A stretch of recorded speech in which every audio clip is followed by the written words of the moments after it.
welcome to Spooky South Coast. Tim Weisberg here, along with the silent assassin Matt Costa and Stephanie Burke.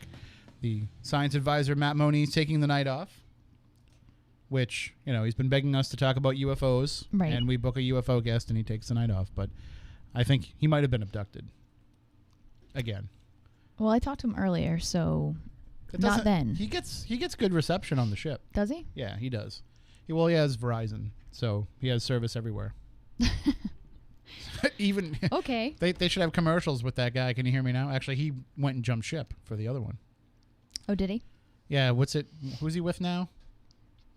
I don't know. I don't know. I think it's Sprint. He does commercials and he's like, "Oh, I used to say, could you hear me now? But now you can hear me everywhere." Real, shut up, guy. Okay then. Shut up. That's why, like, if I hadn't been with, like, I've been with T-Mobile since the late 90s, since before it was even voice stream. I don't even remember what it was before then, but whatever it was, I've been with T-Mobile since then. I think I got my first cell phone in 1998, and then, which I got, by the way, funny story, I was a student at UMass Dartmouth at the time.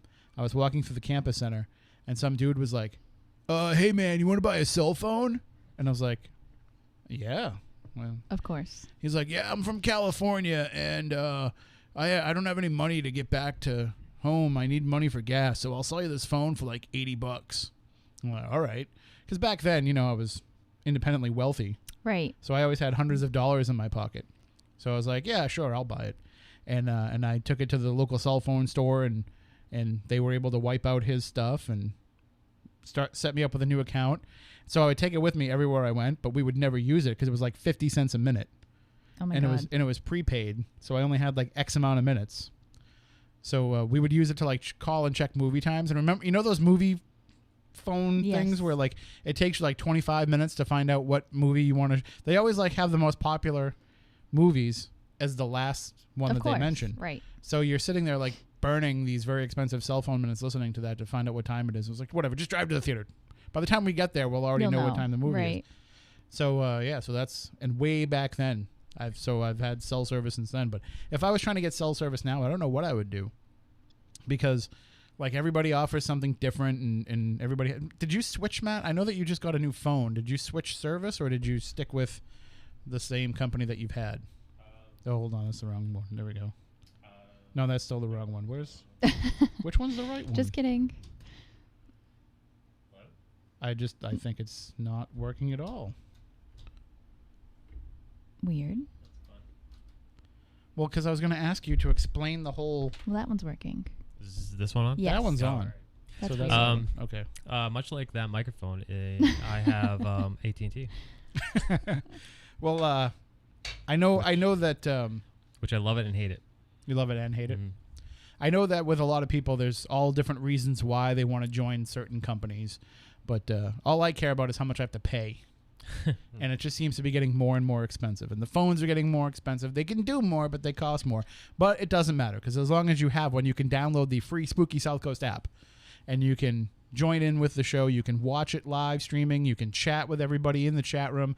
And Matt, you just started something new tonight. There's a new aspect to the chat room that you were telling me about earlier, where it can kind of make things a little bit more fun for people who are in there commenting. Right. I'm not sure like exactly what we can do with it. But as a reward for our loyal chat followers, which we have a great group in there every Saturday night. They're all put up with our technical issues each and every week, and so the longer they're in the chat room,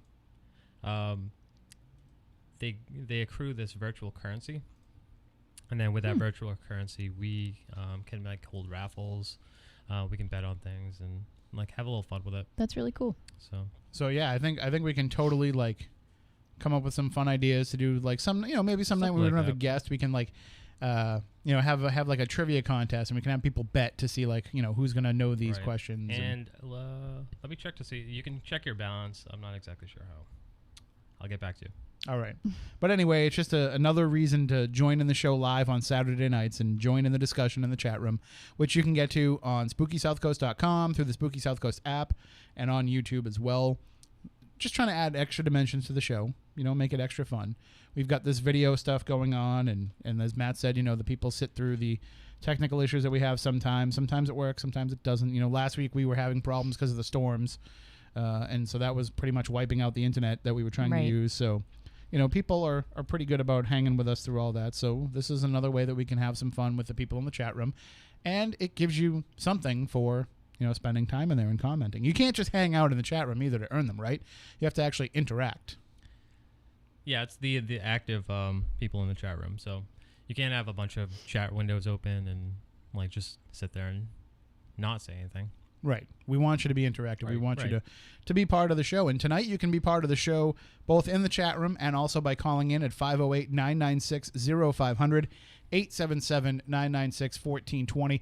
Coming up a little bit later on in the show, we'll be joined by our guest for this week, Jim Ledwith. He's also known as UFO Jim, and he's going to be talking with us. This was just the 70th anniversary of the Roswell crash just this past week. So we're going to talk with him about that, about his work in ufology, and I want to get into some of the real meat and potatoes of the actual Roswell crash and that situation.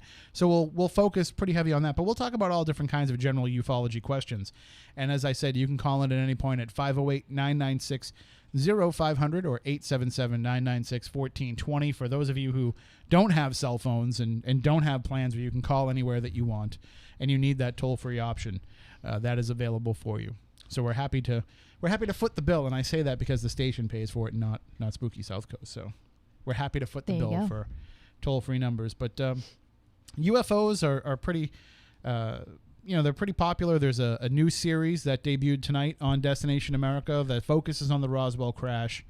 I think it's going to be something that there was that little bit of a blip a few years ago, probably almost 10 years ago now. But when Ghost Hunters first came out, there was two different shows that came out at the same, a couple of years later called UFO Hunters, both under the same name, but two different shows completely. And there was a few investigative type shows where they would go out and look for UFOs. But for the most part, we've been getting a lot of documentary style specials about them. And they're really starting to make a comeback. I noticed that History Channel has been playing the crap out of Ancient Aliens, which I find pretty interesting because that's a show it's been on consistently for a number of years now, but they've just been running like marathons of it. I don't know if it's just summer programming or what, but they've been running quite a bit of it. So I think what it is, deep down inside, is maybe we're trying to send the signal out there as a human species to say, okay, if ever we needed you guys to come down and let us know that you're here and that there is intelligent life out there, like now is the time. With everything that's going on in the world, maybe now we're kind of reaching out a hand and saying, we would appreciate if you could come down here and help us a little bit. And I think that they're probably up there saying, oh, no, you guys are on your own for this one. We've been happy to watch and observe, but we are not getting involved in this one. This is your own mess. I think even if the aliens said that the Russians hacked the election, I think even then, you'd have the Trump administration saying, nope, didn't happen. Maybe it was the aliens that hacked the election. I was just going to ask. It's maybe possible. It was the aliens. You never know. It could have been. If they would probably be able to hack into those voting machines pretty easy. Also, it doesn't help either that we live in an age when we have all these great technological advances, but we're still voting by filling in a bubble on a sheet and handing it to a 90-year-old lady to feed into what looks like a Xerox printer from the 80s. Yeah, I agree. That is kind of weird. So maybe that'll be the best part that comes out of all this is maybe we'll have some updated voting, because there's going to be a way eventually where you can just vote on your cell phone. I know that people are very concerned about this when it's come up as a possibility, and people have said, I don't think that technology should be used in that fashion. People but cheat now with paper. We are getting, I don't think that that's true. I think that's way overblown. Those 90-year-old ladies would never let that happen. That are doing it just to get a free sandwich and a cup of soup. There are definitely people that have voted under my name, for sure. So I know. I'm calling BS on it. Okay. I am. I'm sorry. I've gone to vote and my name was already crossed out. That's just because they stupidly crossed off your name already. But there's still human error. Somebody didn't vote for you. Somebody just crossed off the wrong name. But it still counts. Well, it's because they're 90 years old. Chris McCarthy was talking about it this week. When the new generation of people come up and are willing to sit there and take that job, then we'll get rid of some of that. That's not voter fraud. That's poll volunteer. You get so heated about Ineptability. politics But we during can paranormal talk. we can open our phones with our fingerprints. Right. Well, supposedly, I don't know. I don't have one of those phones yet, but for people that have the newer, Matt, you have a newer phone. Can you fingerprint open your phone? Yes. Does it work? I haven't tried Yeah. it because I don't want to be a part of the system. Oh my god. That's what a weirdly appropriate topic for tonight. Right. But you know, if you can get to that point where eventually that's how you're going to access, they can put all your information. Well, they have those biometric rings that they're trying to push forward too. It kind of like syncs to your. I'm not sure if it goes with like your heart, the beat of your heart or something. Your specific like I don't know. But couldn't you just take that off? And Right, but I mean you could it would be a little more secure than a password or something like that. because let me just give you an example of what I think is like the dumbest thing ever, and that's that we don't. I mean, generally, we don't have access to our own medical records. Like, we don't carry around our own medical information. It stays at the doctor's office or within your health plan organization or whatever, however they decide to store it. But eventually, we should just have it right on our phone. I do. But it should be automatic. Like, it shouldn't be something that you have to request. But then if you have it on your phone, that means someone else has to have it. Like it has to be in the cloud somewhere. My medical records this aren't is even not- digital. This is 1984 stuff. I can't even get them like Big Brother is emailed watching. from one Where's doctor's Moniz? office to He's another. an expert on See, it. I can log into everything from my phone, and they pushed me to get it. I didn't ask for it. It was a whole new thing with South Coast where they push you to sign up for my chart, and I can do that. I can also enter as many fingerprints in my phone as I want to. For my old phone at least, because this one's brand new, I had Brendan's fingerprint. So I would say, why do you want all the people to touch your phone? I don't, but I'm saying Like, Brendan you'd be like, had his. all right, in put your there. fingerprint in, and then you got to like Well, wipe what it if- all off. Like what No. if you lose a finger? You want to have a backup. Right. What if your phone could just print you out a new finger if you lost one? They- They're a doing 3D that with printer. 3D printing. print They're anything they're now. creating limbs for people. You know, I don't know. All I can think of is, you remember that movie? What was the Tom Cruise movie with the predictive crime? Minority Report. And I just remember in that movie, when you walked by a billboard, the billboard specifically targeted you with whatever advertisement it thought that you would They do want. that now in certain like Targets and Right, and they're starting. Walmarts. Yeah, they're starting to put that into place now. So, like when you walk into a place, I guess it's like your phone with the store app gives off the signal. Mhm. So, like if you have what's the Target app? Cartwheel? So if you have Cartwheel, you walk in, and like it syncs up with what you have been searching for on Cartwheel and post it up in front of you. Have you noticed that your Facebook does that with things that you Google search? It does, and it annoys me because like sometimes I Google search for things, and I'm like, Facebook, I don't want you to know that I was looking that up. You know, there's no reason why Facebook should be giving me the best possible deal on an inflatable sheep. Don't ask. I'm gonna be good right now. I'm just gonna Don't sit ask. here and pretend I heard nothing. But it is, you do get that. Like, Well, that's because all these applications that you're using, all these social media platforms, they're all free, so they have to pay. right, which They have to pay the bill somehow. I understand that, but it doesn't have to be invasive like that. Mhm. You know, I'm fine if like Target wants to buy an ad Right. and have it scroll by me. but- I have no problems with any advertisements in social media or anything, because I feel like I have a strong will to not realize I have that filter, so I can like realize that it's an ad. And Right. I don't care. Like I'll just pass by it and be like, oh, that's an ad, no big deal. But it's when they get into personal information that they don't need for advertising, And that's when they cross the line. Yeah, that's the way I feel about it. I don't care about ads. I don't care about, like, ads can be annoying, but for the most part, like, I don't care if I have to like scroll by something. I mean, you're getting a kind of a lot for free if you think about it. If you take a step back and look at what.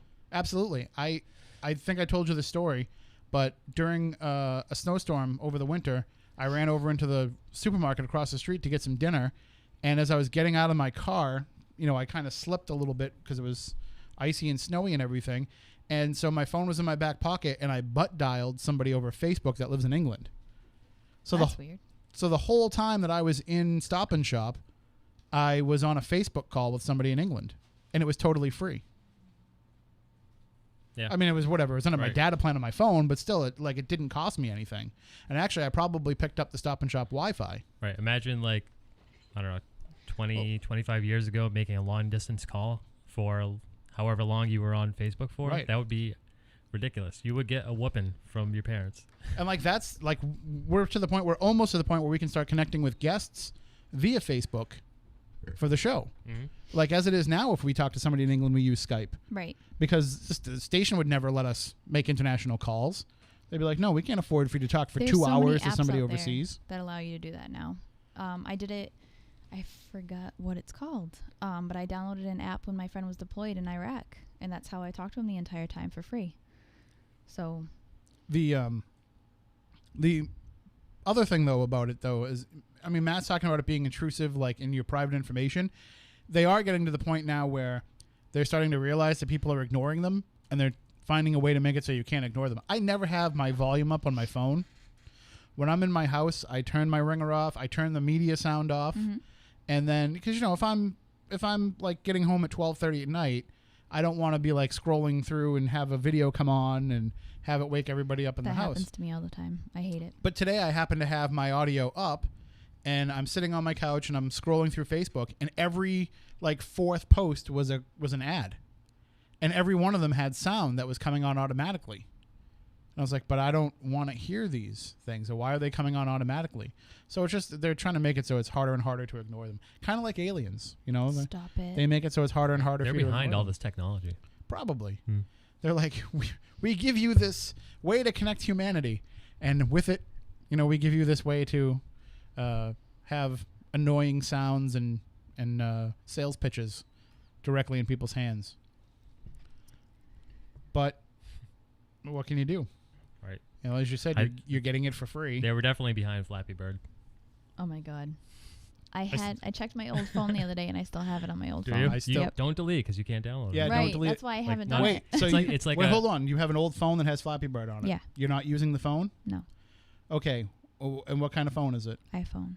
All right. Put it up for sale Yep. on eBay. You will get crazy offers just because Are it you has Flappy serious? Bird. Oh yeah. Oh yeah. People want the original program. My What? what was my HTC Amaze, which was Yep. like my first smartphone that had Flappy Bird on it, Mhm. and there were offers for $950 on it. Wow. So, but it turns out that I couldn't sell it. I couldn't because I mean, there's a million others Like I out say, there now. I had there was like underneath the phone Mm-hmm. there was like one. You know how like they can tell if there was water damage by opening it up, right. Yeah. and so I had never had water damage on it, Mhm. but one of the The colored little things, yeah. indicators was indicating that there was water damage, so the Oh, sale see, was off. But My phone. I had never actually had water damage on it. It worked. My phone is not in the best shape, so it probably will not Doesn't sell. matter if you can get if I they had can to get their tape hands on on the home button. if they can get their hands on Flappy Bird, they'll probably It was be done willing to pay for. something for it. But yeah, Flappy Bird people are crazy. I still have it on my phone. Do you? Yep, and every time I buy a new phone, it just transfers over to the new phone. So So why can't we download it again? because they pulled it. Did they? Yeah. The guy who made it pulled it because it was just crazy. Can They- I tell you how much I hated you two It's like for it's like introducing me to that? how those people who like win the lottery and then they kind of go crazy and they're like, Yeah. I don't want the spotlight on me anymore. It was kind of like that. He just kind of like got too much attention and I spent a shunned away. ridiculous amount of time trying to beat your high scores. I know that I had I a gave much up. higher score before I switched phones, and when I This switched was- phones, the highest score Yeah. reset. I was much better at the Harambe version of it. Oh yeah, that's I have, right, you I have did the do that. Harambe version. There's one that says Flappy Reborn, the classic bird game. So my Do original. they have a ghost version? No, we should make that. Yeah. Should I not download this? So I'm just gonna check just because you guys got me thinking it now. All right. I lost that one on purpose. So my current highest score is only 109 Only. only, I but hated you. I was like up over 200. I was up over 200 before I switched my phone over and it reset for some reason. Yeah, so for everybody listening right now at home, how fun and exciting our lives are, we had a group message going where we would just send screenshots of our high scores to each other all day long. Remember because when we our had high score was nothing like to do. 15? Right. We're like, I got 15. I actually got into double digits. So Matt's over there creating the ghost version. He's creating Flappy Ghost right now on his phone. Floppy Ghost. It'd be a good one. So, and speaking of Flappy Ghosts, we do have a couple of events coming up. We will tell you about those a little bit later on tonight. Coming up in just a few moments, I will be joined by our guest, Jim Ledwith, UFO Jim. Matt's going to get him on the phone for us, and we'll talk about different UFO topics with him. And then a little bit later on the show, we'll be joined by Ashley Turner to talk about the news. So she's out tonight, so she's going to be back a little bit later. So we kind of flip-flop things around a little bit, and we'll talk to her later on.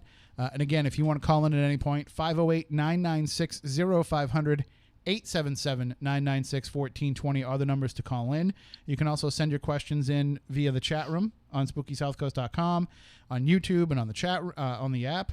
And you can also email us, spookycrew at SpookySouthCoast.com as well. Plus, you can tweet them to us at SpookySC or using the hashtag SpookyLive. So there's really no reason not to get involved in the discussion. But, of course, I guess the two best ways, we always say the best way is to call in and ask your question, but it also pays to put it in the chat room now because you will earn those coins that we can use for I earned coins. Weird, fun stuff. Did it tell you that you have coins already? Yeah, I have coins. So I haven't posted anything in the chat room yet, so I'm going to say... It says... Hi, everybody. 45 orbs. It doesn't tell me how many I have. You have to do exclamation mark orbs, no spaces. Let's see. Oh, I put an exclamation point? Yeah. See, 25 orbs. Oh, wow. I have more orbs than you do. 25 orbs. There we go. I'm getting off to a good start. And so you can earn those, as we mentioned, just by making comments in the chat room and taking part in the discussion. So it pays, at least in virtual fun, to get involved in the discussion, which we will be doing right now with tonight's guest, Jim Ledwith, a.k.a. UFO Jim. He's been researching UFOs and extraterrestrials for more than 45 years. His extensive research includes visits to England's crop circles, Area 51 in Nevada, Roswell, New Mexico, along with multiple UFO conferences, including the annual UFO Congress. His investigative work includes interviews with prominent people associated with the UFO genre, retired military and defense industry personnel, regression therapists, and UFO experiencers. He's collaborated with many UFO researchers, documentarians, and experiencers, including numerous Spooky South Coast guests, Stephen Bassett, Dr. David Jacobs, Linda Moulton Howe, Richard Dolan, Stanton Friedman, Michael Glickman, James Fox, Andy Thomas, Foster Campbell, and Travis Walton. So we welcome him now to the show for the first time. UFO Jim is joining us. Good evening, Jim. How are you? Good evening. I am doing fine, and thank you for having me on. We are so glad to have the opportunity to talk with you because, as I just mentioned in your bio, you've had the chance to work with a number of people that we've had on this show in the past and people that we look to as kind of go-to authorities on the subject of ufology. And it's great to just be able to add another person into the mix with the wealth of information that you've gathered over the years. Well, thank you very much. Those are very notable names. I heard them, and but it's all true. One of the things that we were mentioning at the beginning of the show is that there seemed to have been a little bit of a wave in media at the beginning of this whole paranormal bump that we have going on right now. So about 10 years ago, there was a little bit of a wave of people actually getting out there and investigating UFOs on television shows. So we're seeing these shows like UFO Hunters that Bill Burns was on, and we're seeing shows like that, and it's kind of gone away from television. But have you seen more people actually out there actively researching UFOs in that time since? The answer is yes, but the inherent problem with this genre is money. Mm-hmm. And the reason that Ancient Aliens, which by the way is a very, very good program or series, I think they're in the 11th season right now, is they have some money, and they do events. And I was participated with them in an event in Santa Clara, California, a few months ago at the convention center, and I think it was for 3 days, and we had 7,000 people a day. Wow. The events I was participating in, we had, because the limit of people that were allowed in the conference rooms, around 300. But supposedly there's 7,000 people a day. I mean, that's awfully impressive. And when you consider, how many people are, like my co-host Stephanie here, who is, she's just, it's not that she's not a fan of the topic, she's just terrified of the topic.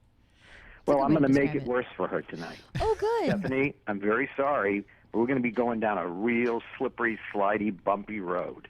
My heart's already racing. I don't know how I feel about this, but I'm trying to be a good sport. Be a good sport. You know what the thing is?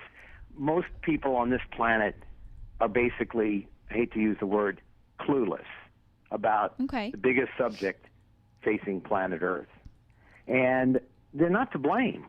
I mean, this is done on purpose. The powers that be do not want you to know everything because the reality is that they can't control you as well. They can't, remember this, without a permanent threat to national security, America's multi-billion-dollar war machine is without a purpose.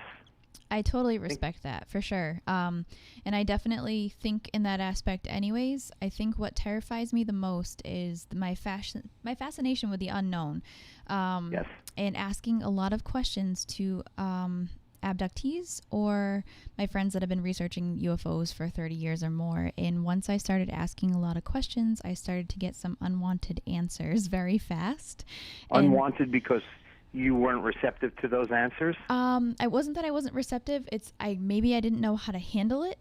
And I started to have some crazy experiences that I was not expecting. And it started to break down that wall between, I guess, what I allowed and what I didn't allow. There was nothing there to stop it. So it freaked me out a little bit. So I haven't asked questions in a long time. So that is why I'm terrified. Is that terror, though, Jim? Is that something that is...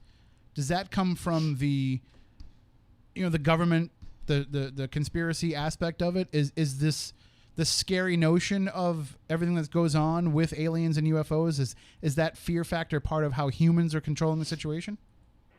Well, I think it's about technology. I think it's about, look, we have had contact with extraterrestrials, meaning the government, and specifically the American government, or parts of it, not all of it, but parts of it. I mean, in the 1950s, we had an exchange program which was outed in the movie Close Encounters of the Third Kind by Steven Spielberg, and it was basically an exchange program. There's a great book out by Len Keston called A Secret Journey to the Planet Serpo. Get the book. You can get it on Amazon. It's like $14 or $15. This is an exchange program we had. It was 12 of us went, 10 men, 2 women.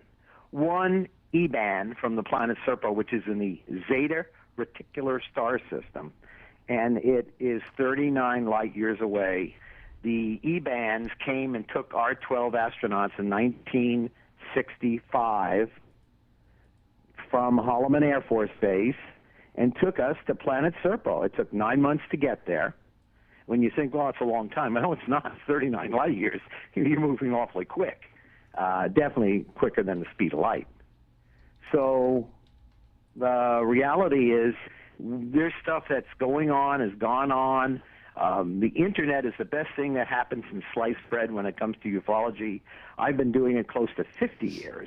Wow. And 50 years. And by the way, Stephanie, I'll take it a step further. Not only am I a researcher, but I'm an abductee. Oh, we will definitely get into that, Jim, for sure. You sure you want to go down that path? I do.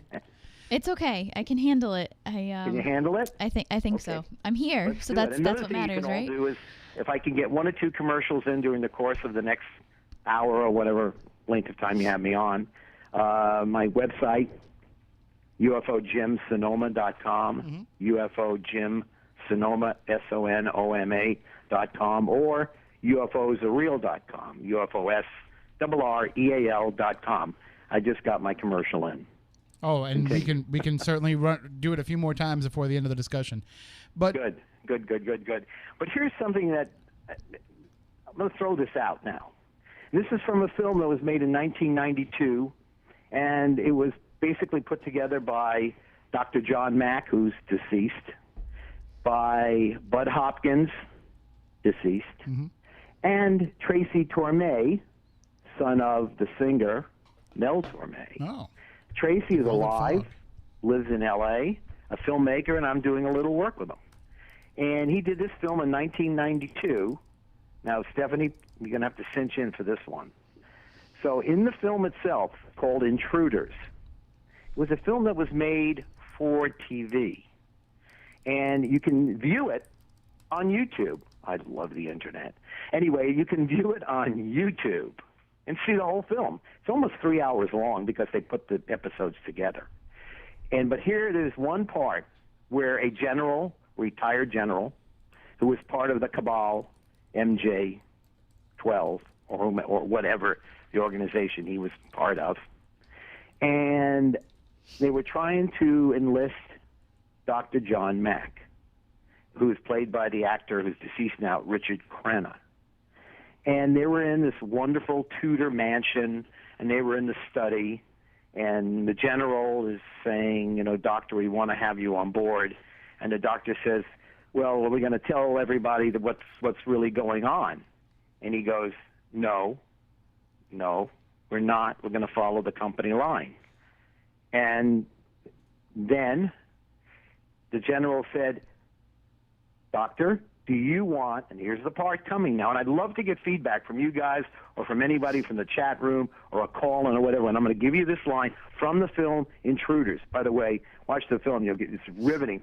I mean, it's just wonderful to see this part of the movie. But anyway, the general asks the doctor, should the President of the United States go on national television and say, my fellow Americans, we have evidence of a superior race or races who have visited our planet.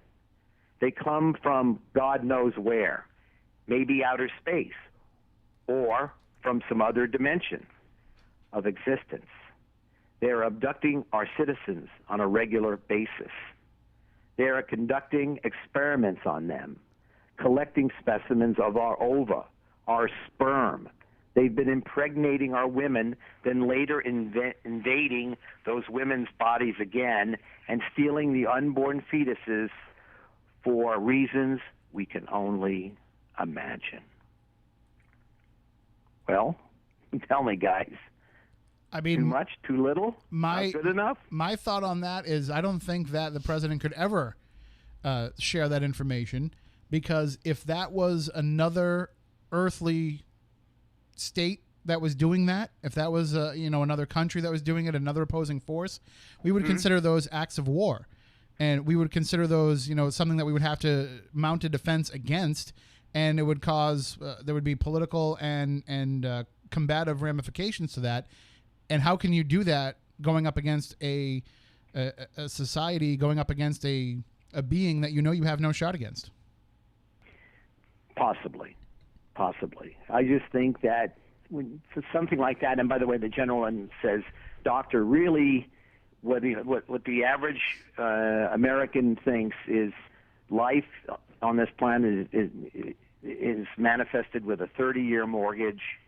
You can go to sleep at night and there's no problems the next day. You can go to sleep the following night and the following night, and so on and so forth.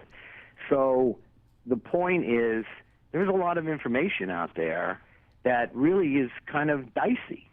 On the other hand, once we have disclosure, and I don't mean the kind that a president's going to do, whether it's Vladimir Putin or it's Donald Trump or any other head of state, to come out, though I would like for one of them to do something, and at least get our mind thinking that way a little bit, even if it's light.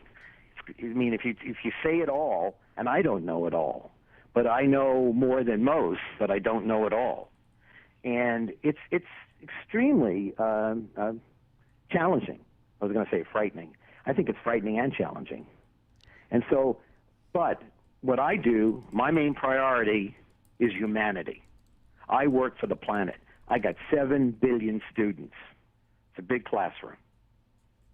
And my students, I want to educate as many as I can to at least, when something happens, mass sighting, explosion, false flag invasion, or whatever it may be, I want them to be not as frightened and to try and remain calm and try and work through this. Because if you just say it's not here, Stephanie, I hear you, and I say to myself, my God, you're a perfect subject. You're you're only one of 7 billion, or, 99.9999% of the world's population will probably go, ah!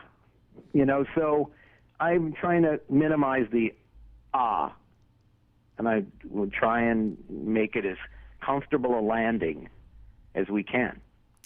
I definitely know that I would be one of the screamers for sure.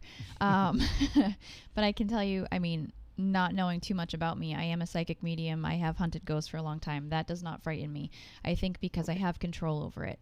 I think the part of them taking me whenever they want to and doing whatever they want to me and returning me and maybe not being so nice scares me, because it's the same. I compare it to somebody kidnapping me in the middle of the night, somebody living. So that's definitely the part that bothers me. The blinders to the fact that they might exist, or the blinders to what you described before about, living your life and going to bed at night and everything else. I know I'm not one of those people. I'm so not closed off. The way that my mind works, thinks and does things that I don't even agree with. But I'm completely and totally aware of everything in my surroundings at all times. So, like I said, the entire thing fascinates me, especially, hearing from people that some of them are fascinating and do have healing powers and different things like that. That's something that I want to hear more about. Just the fear of the unknown is definitely what's getting me. So I'm looking forward to you turning my mind around completely. So here's the thing, and maybe we should in a few minutes talk about Roswell, but I believe, in my opinion, there are multi-species that are engaging planet Earth. The ones that are making crop circles, the real crop circles. The ones that are making crop circles is one species that comes from whatever planet, whatever dimension. The other ones that are taking us, and by the way, I'm going to give you a number of how many people are estimated to have been taken as an abduction. It's like the number is going to stagger you. Staggers me. 288 million people. Whoa. That's Wow. 4% of the planet's population. And it's generational. They didn't just come along and get me. They took my father before me, and who knows how many generations back. Can't tell you. Don't know. But I can tell you this, that most of the time, Stephanie, if you are an abductee, you don't normally know it. You are very much blacked out when it comes to memory. But through hypnotic regression work, and I know a bunch of hypnotic regression therapists, and that work with abductees, like Dr. David Jacobs, like Laurie McDonald, like Mary Barr. And these people work with these people and try and help us to cope with it. Because we all have jobs, by the way. All of us abductees, we all have jobs. And by the way, you hear these nice little words, experiencer. Wonderful. Experiencer. The reality is, yeah, it was an experience, but, these poor kids that are on milk cartons that were kidnapped, they're not experiencers. They were kidnapped, most of them. They were kidnapped. And I think for us that have been taken also, we've been kidnapped. So let's not, sugarcoat it. Let's be honest and call it what it really is. We were abducted. And even though I've had a lot of enjoyment over the past 50 years researching, involved in the subject, and dealing with all of my fellow researchers and experiencers, abductees, the reality is that I enjoy it. I totally enjoy it. So they're getting their money's worth out of me, whatever they have me in the education department or, soften the blow department. The ones that are taking, the species that are taking us, they don't want to land on the White House lawn. Forget it. They're not going to be there. Why? They've got a program. And then I do encourage people to just go to YouTube and put in Dr. David Jacobs, and you can see what he's saying. Now, I kind of lean to what he's saying, but there are a lot of other people that are out there, and, they have maybe a different point of view.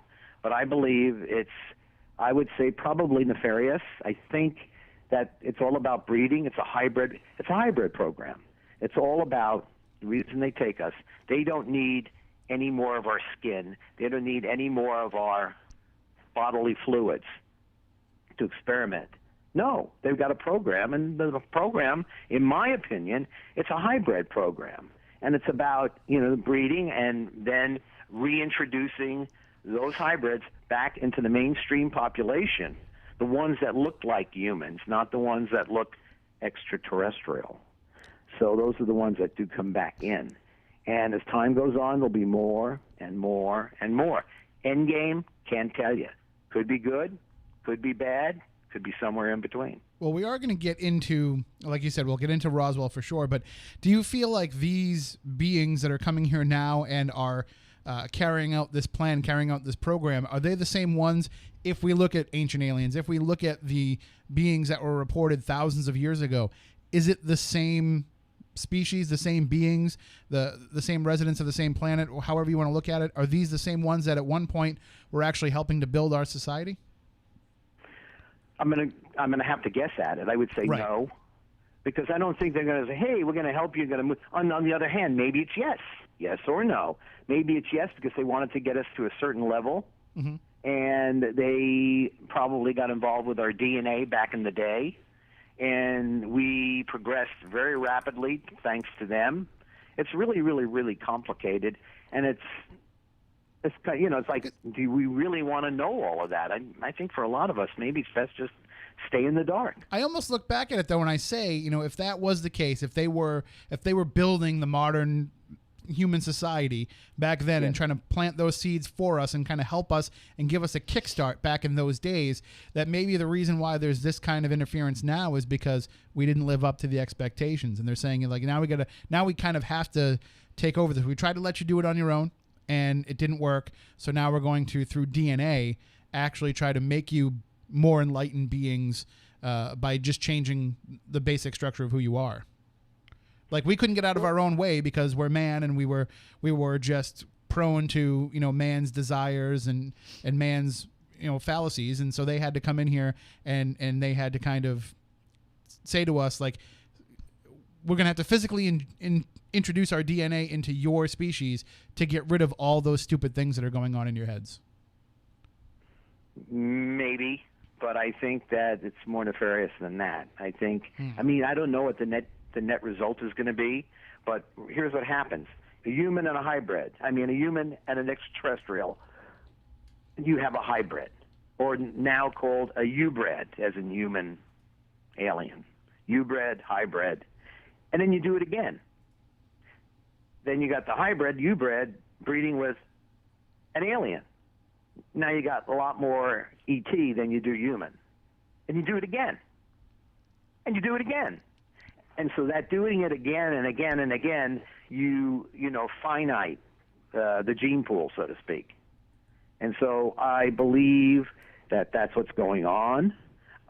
You can say that's what's going on, but probably if you were working in the inside with Defense Intelligence Agency or the NRO or any of the other organizations, they'd probably say on the side, look, we don't know exactly what they're up to, so we can't go to the people and say blah blah because we don't have all the information. And that may be true, but when we got honest 70 years ago, now we can just kind of ease on into Roswell. If Roswell, 70 years it's been, guys, it's horrible. 70 years, and we're still coming up with all kinds of goofy stories that, no, it didn't happen. Because here's what happens. If Roswell happened, it can be categorically proved that the Roswell crash did happen, and a cascading series of remarkable possibilities would become certainties. First, and it would mean that there is intelligent life on other planets with technology greater than ours. And I wonder, then the 70-year cover-up would imply the existence of a shadow government that continues in power from administration to administration. Otherwise, how could the fraud continue to be perpetrated so expertly? This in turn means that our democracy is an illusion and that we really live in some oligarchy. Was this the original intention, though? Because I wonder if maybe in 1947, for a variety of different factors, and we can talk about this, but prior to the Roswell crash, we have the Kenneth Arnold sighting. Were we at the verge of maybe having that disclosure on their end of these beings finally making their presence known, and then the crash happens for whatever reason, and then it turns into this huge government cover-up? Well, the Kenneth Arnold incident up at Mount Rainier was 3 weeks, about 3 weeks before Roswell, approximately. The reason that they were up in that area was all based on what happened on July 16th, 1945, with the explosion of an atomic bomb at the Trinity site in New Mexico, in Alamogordo, New Mexico. That was the calling card. They were saying to each other, hey, the kids have found the matches. But they weren't happy because they knew us probably better than we know ourselves. And they realized that we were probably pretty irresponsible and we're going to be going nuclear. And we did go nuclear. Not probably. We did go nuclear. Right. And the reason for their involvement up around the state of Washington, because of the Hanford nuclear site, and also all of the stuff that was going on in New Mexico, Roswell had the only bomber squadron, the 509th Bomber Squadron, that was capable of delivering atomic weapons, bombs. They flew out of there, basically, to bomb Hiroshima and Nagasaki, the 509th. So the reason that they were around doing these things was because of our nuclear capability and basically checking us out. We've got all kinds of witnesses, military, retired people, that worked at ICBM sites in Minot, North Dakota, et cetera, and so forth, and where the UFOs flew over their complex of missiles and shut them down. There's all kinds of stuff on the internet, books written by these people, and basically say, that yes, this happened, and we were there and we were in charge. And they were brave enough to come out and say this. And so I think it's the atomic bomb. I think it's nuclear. I think that is the major concern for ET in the past, say, 70 years. And then the crash comes, and I'm just gonna pause right now because I'm not supposed to do this. I'm not supposed to skip the network news, but this conversation is going so well that I'm actually gonna do that. So I'm gonna take a quick break for station identification, and then we'll get right back into the conversation.